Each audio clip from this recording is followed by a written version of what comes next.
This channel does not promote any violent, harmful, or illegal activities. All content provided by this channel is meant for an educational purpose only. আরে কম দে কিন্তু খাঁটি দে। MDH Kashmiri লাল লঙ্কার গুঁড়ো। আর এবার পুলিশের বিরুদ্ধে হুমকি এবং প্রলোভনের অভিযোগ উঠছে সন্দেশখালী থানার ওসির বিরুদ্ধে বিস্ফোরক প্রতিবাদী মহিলা ও বিজেপি কর্মী মাম্পি দাস। খুব বার বেড়েছিস, কেউ বাঁচাতে পারবে না, হুমকি প্রতিবাদীকে। নিরাপত্তাহীনতায় ভুগছেন অভিযোগকারী পিয়ালি ওরফে মাম্পি দাস। অভিযোগ, মাম্পিকে তৃণমূলে আসার জন্য চাপ দেন সন্দেশখালীর ওসি। কেন এই মাম্পি দাসকে আবারও হুমকি দেওয়া হচ্ছে, কি অভিযোগ উঠছে জানাবেন আমার সহকর্মী দীপঙ্কর সঙ্গে রয়েছে। দীপঙ্কর, দেখো, বেশ কিছুদিন ধরেই কিন্তু মাম্পির কাছে ফোন আসছে এবং তার কাছে প্রশাসনের তরফ থেকে চাপ আসছে, এমনটা হচ্ছিল। এবং গত পরশুদিন যে ঘটনা ঘটে সেই ঘটনার পরিপ্রেক্ষিতে তিনি অভিযোগ জানিয়েছেন বসিরহাট পুলিশ জেলার পুলিশ সুপারের কাছে, অভিযোগ জানিয়েছেন এবং কপি টু ডিআইজি সেটাও করেছেন, ডিজি করেছেন। কিন্তু মূল যে অভিযোগ, সেই অভিযোগ হচ্ছে মাম্পির বিরুদ্ধে। মাম্পিকে বারবার বলা হচ্ছে যে তাকে সেই যেন তৃণমূল কংগ্রেস ছেড়ে দিয়ে বিজেপি ছেড়ে দিয়ে তৃণমূল কংগ্রেসে যোগ দেয়, এই অভিযোগ তিনি করছেন সন্দেশখালীর ওসি বলাই ঘোষের বিরুদ্ধে। যদিও বলাই ঘোষ, তার সঙ্গে আমরা যোগাযোগ করেছিলাম, যতটুকু জানতে পেরেছি তিনি বলছেন এটা সম্পূর্ণ অসত্য ঘটনা। পুলিশ গোটা ঘটনার তদন্ত শুরু করেছে ইতিমধ্যে। তুমি জানো যে সন্দেশখালীর যে গোটা ঘটনা ঘটেছিল তার মধ্যে যারা আন্দোলন করেছিলেন মাম্পি দাস তার মধ্যে একজন অন্যতম, এবং পরবর্তীতে তিনি বিজেপিতে যোগ দেন, বিজেপিতে নেতৃত্ব দেন ওই এলাকায়। সেই জায়গা থেকে তাকে বারবার চাপ দেওয়া হচ্ছে তৃণমূল কংগ্রেসে আসবার জন্য, এটা প্রশাসনের তরফ থেকে দিচ্ছে। তবে যদিও পুলিশ কথা অস্বীকার করছে। একদম মাম্পি দাস তিনি কি অভিযোগ করেছেন সরাসরি তার কাছ থেকেই শুনি। ফোন করে কালকে সকালে আমি লোকাল কিছু প্রবলেমের জন্য ফোন করি, ওতে উনি ফোনটা তোলেননি। তারপরে সিভিক পুলিশ, ভিলেজ পুলিশের থেকে ফোন নাম্বার থেকে ফোন করেন এবং করে আমাকে অকথ্য ভাষায় খিস্তি খাস্তা মারেন এবং প্রাণনাশের হুমকি দেন। কেন? যেহেতু বিগত কিছুদিন ধরে যে প্রলোভনটা দিচ্ছিল, আমি সেই প্রলোভনে পা দেইনি। কিসের প্রলোভন দিচ্ছে? টিএমসি পার্টিতে যুক্ত হওয়ার জন্য। সন্দেশখালী থানার ওসি বলাই ঘোষ উনি বলছেন, উনিই বলছেন। কি বলছেন? যে টিএমসি ওখানে বিরোধী পার্টিতে গিয়ে কি পাচ্ছ, তুমি এই পার্টিতে চলে আসো। আমার বস কি সাহেব বলছে এখানে আসলে চাকরি বাকরি বিভিন্ন রকম প্রলোভন, টাকা পয়সার প্রলোভন দিচ্ছে। আপনি অভিযোগ জানিয়েছেন? আমি অভিযোগ জানিয়েছি এসপিকে এবং কমিশনারকে এবং মহিলা কমিশনার, আমাদের জাতীয় মহিলা কমিশনারকে, সব জায়গায় আমি মেল করেছি।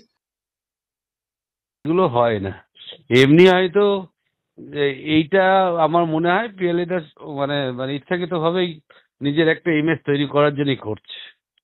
থানার ওসি আজকে আছে, কাল চলে যাবে, তার ইন্টারেস্ট কি এত আছে?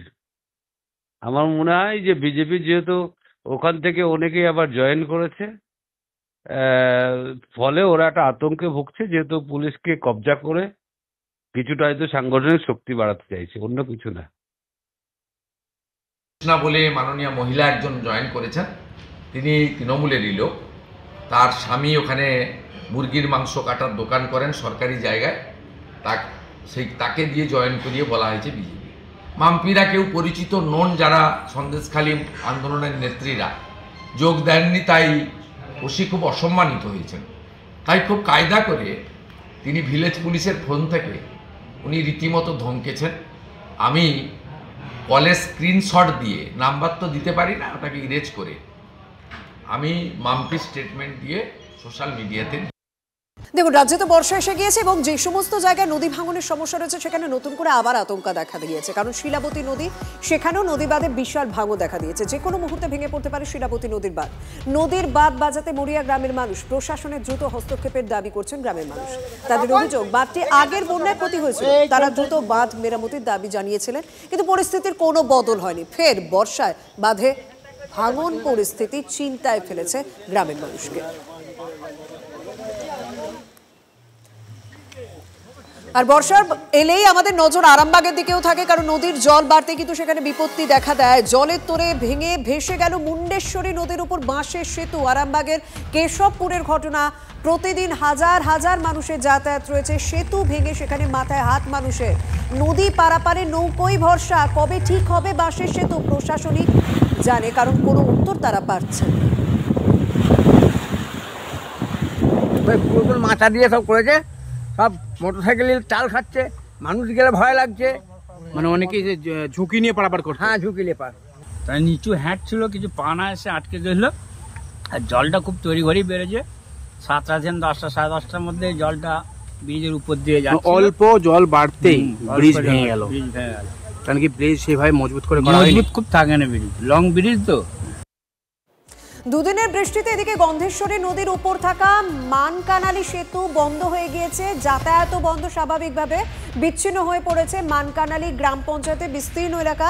সেতুর উপর দিয়ে যান চলাচল বন্ধ, বাস চলাচলও বন্ধ হয়ে গিয়েছে। এর জন্য বাঁকুড়া সদর থেকে বিচ্ছিন্ন মানকানালি গ্রাম পঞ্চায়েতের 14 থেকে 15টি গ্রাম। গত 24 ঘন্টায় বাঁকুড়া জেলায় মোট বৃষ্টি হয়েছে 140 মিলিমিটারের বেশি। আর একটানা এই প্রবল বর্ষণে ইতিমধ্যেই দেখা যাচ্ছে যে বাঁকুড়ার মানকানালি সেতু, গন্ধেশ্বরী নদীর ওপর থাকা মানকানালি সেতু, সেই সেতু কার্যত জলের তলায় চলে গেছে। দেখাই যাচ্ছে যে সেতুর উপর দিয়ে কোথাও 5 ফুটে, কোথাও 4 ফুট উচ্চতা দিয়ে জল বয়ে যাচ্ছে এবং বিপজ্জনকভাবে এই বয়ে যাওয়া জল বয়ে যেতে থাকায় যোগাযোগ পুরোপুরি বিচ্ছিন্ন হয়ে গেছে। স্থানীয় বাসিন্দাদের যেটা দাবি যে প্রতি বছর বর্ষা এলেই এই সেতু কার্যত জলের তলায় চলে যায় এবং তার ফলে বেশ কিছুদিন ধরে যাতায়াত বন্ধ থাকে। সাধারণ মানুষ, অসুস্থ রোগী, তারা পড়েন চূড়ান্ত সমস্যায়। বারংবার তারা প্রশাসনের দ্বারস্থ হয়েছেন, প্রশাসন সমস্ত জেনেও কার্যত নির্বিকার। বিভিন্ন সময় এই সেতু সংস্কারের কাজ করা হয়েছে, কিন্তু সাধারণ মানুষ, এই এলাকার মানুষ, তারা যেটা চাইছেন এই এলাকায় উঁচু সেতু তৈরি করা হোক। সেই সেতু কবে তৈরি হবে আপাতত সেই দিকেই তাকিয়ে এই বিস্তীর্ণ এলাকার মানুষ। বাঁকুড়া মানকানালি সেতু থেকে ক্যামেরায় বুধন কর্মকারের সঙ্গে হীরক মুখার্জি, TV9 বাংলা। ইছাপুরে পুলিশের সঙ্গে অর্জুন সিং এর তুমুল বচসা, ধস্তাধস্তি। ইছাপুরে পুলিশের সঙ্গে অর্জুন সিং এর তুমুল বচসা, ধস্তাধস্তির ছবি।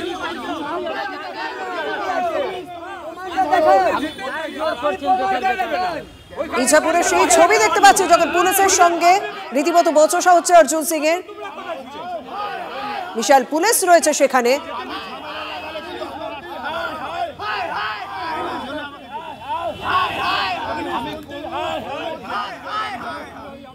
আমরা তো এই জন্য এই দিক থেকে